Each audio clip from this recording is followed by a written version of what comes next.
Seguimos en La Mira, seguimos en BTV, estamos con Raúl Oxandabarat, vocero de la Suprema Corte. Raúl, muchas gracias por estar. Por favor, agradecido soy yo. Qué impacto, ¿no?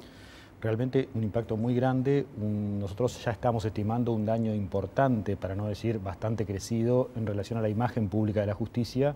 Bueno, el modo en que hemos reaccionado es la mayor transparencia posible, la posibilidad de la explicación más profunda que podamos a la población, a la comunidad.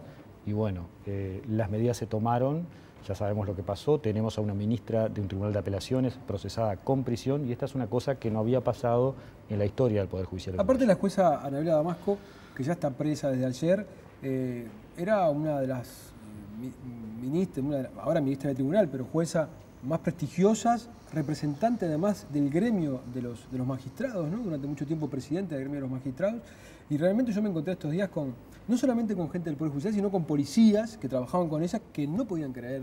Sí, un referente a nivel de lo que es la profesionalidad en el trabajo en la magistratura y también un referente a nivel de lo que ella fue como, de alguna forma, líder de la gremial de los jueces. Los ha representado en los reclamos ante el Parlamento, los ha representado a nivel de los medios de comunicación. La doctora Damasco tenía muy buena relación con los medios, sabía entenderlos, sabía las necesidades, en fin. Todo eso hace que su que el impacto figura, sea mayor, digamos. exactamente, que la relevancia de su figura produzca un impacto mayor. Hace un rato se reunió la Suprema Corte de Justicia. ¿Qué resolvió?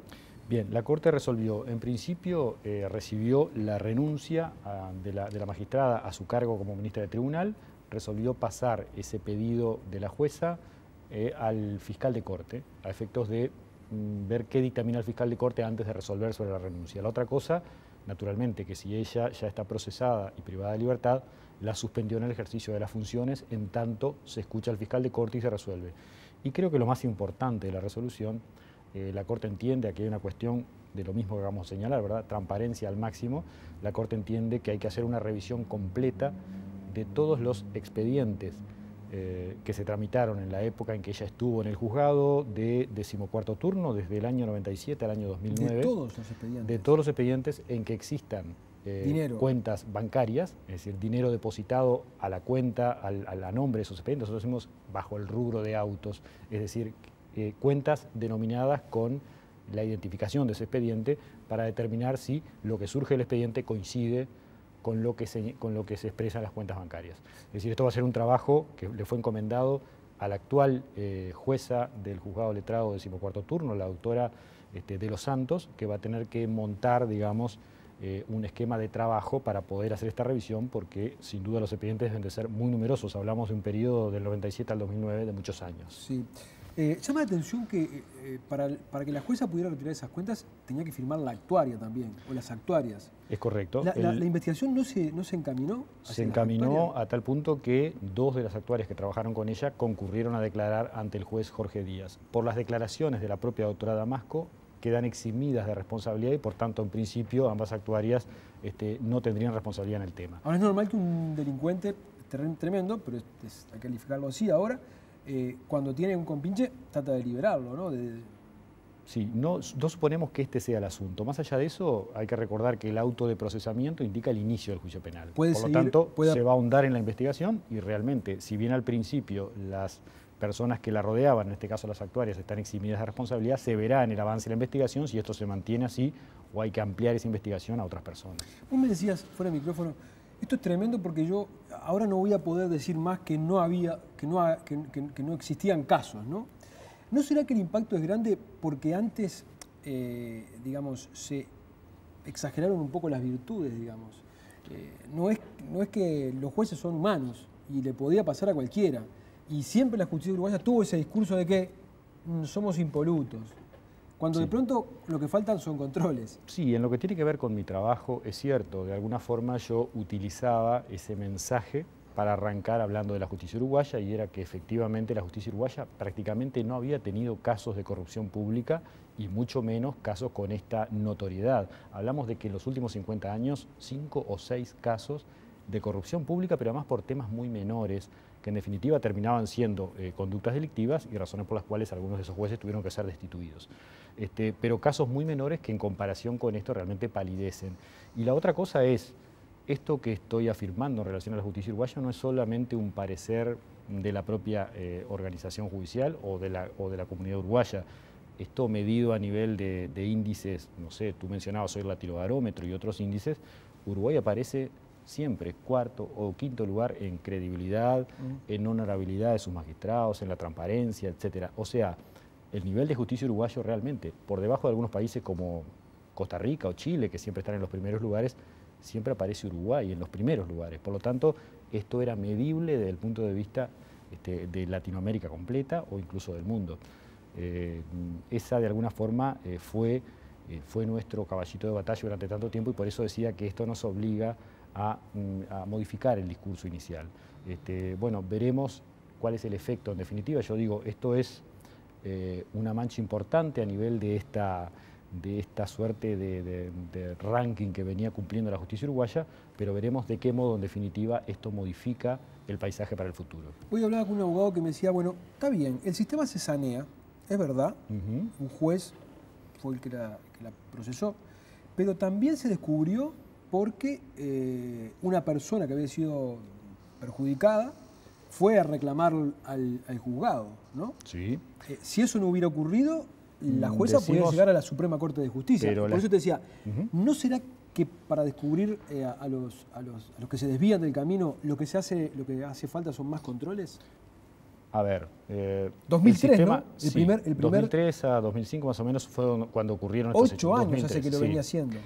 Igualmente quiero hacer una precisión que me parece importante. Cuando decimos el sistema se sanea, no hablamos solamente de los jueces o no hablamos solamente de la jueza Adriana de los Santos, que fue la que inició la investigación administrativa, y del juez Jorge Díaz, que es el que en definitiva realiza la indagatoria penal y termina procesándola. Hablamos del sistema diciendo fiscales, diciendo las partes que intervienen en los procesos, los abogados que asesoran esas partes, porque el sistema de justicia es todo eso, es todo ese sistema en movimiento, no es solo el Poder Judicial, que en definitiva está compuesto por los jueces, que son los que imparten justicia, sino todos los operadores que trabajan en el sistema y que de alguna forma coadyuvaron para que esto saltara a la luz pública desde dentro del sistema. Y nosotros decimos, no hubo nadie de afuera de la clase política o de la policía o de algún otro estamento que haya señalado aquí hay una falta. El propio sistema... Pero el sistema no fue capaz de detectarla por sí mismo. A ver, sí fue capaz de hacerlo porque estamos hablando de que esto ocurrió por el funcionamiento del sistema, no porque alguien lo señala de afuera. Exterior. Sin duda, y la participación de las partes en el proceso es parte del sistema, porque las partes,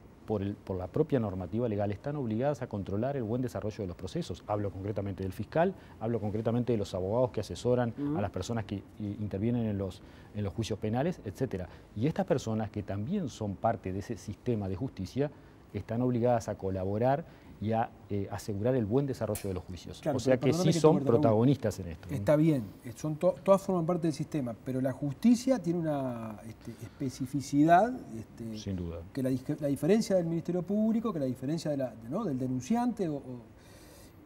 Si esta persona no se hubiera presentado a reclamar el dinero, no nos enterábamos. La jueza Damasco sigue siendo presidenta de la Asociación de Magistrados. Es una cuestión de probabilidades. Nosotros tenemos acá los sistemas de contralor que tú mencionabas. Por un lado, los servicios inspectivos, ¿verdad? Los inspectores inspeccionan anualmente todos los juzgados del país y buscan, es cierto, no inspeccionan todos los expedientes, buscan en forma aleatoria entre los expedientes, asegurándose de que los trámites se cumplan como corresponde. Si en alguno de esos casos, en esa búsqueda aleatoria, se hubiera dado también que un inspector encontrara esto, y bueno, también hubiera ocurrido lo mismo, porque lo importante acá no es quién descubrió el problema, sino lo importante es cómo reaccionó el sistema al descubrirlo. Porque aquí lo que no hubo en ningún momento fue flexibilidad frente a la situación. Bueno, la justicia ha sido inflexible en esto. Se encontró la irregularidad, se investigó a fondo, y cuando se determinó que hubiera una presunta conducta delictiva, se trasladó esto al juez penal y el juez penal no titubeó en ningún momento en hacer lo que tendría que hacer con cualquier ciudadano que comete un delito. Ahora, hay una información que está en la vuelta y que dice que la Suprema Corte de Justicia hacía varios meses que había recibido la información, no en forma de denuncia aparentemente, de que la magistrada andaba en cosas irregulares y que optó por exposibles. Yo desconozco desconozco que esto haya sido así, pero lo que podemos decir al respecto de esto es que el propio sistema tiene una regla que debe respetarse como una garantía básica, es si yo afirmo algo, tengo que probarlo, ¿verdad? porque si no estaríamos en el terreno de las sospechas o de los rumores, y en ese terreno nunca trabaja la justicia.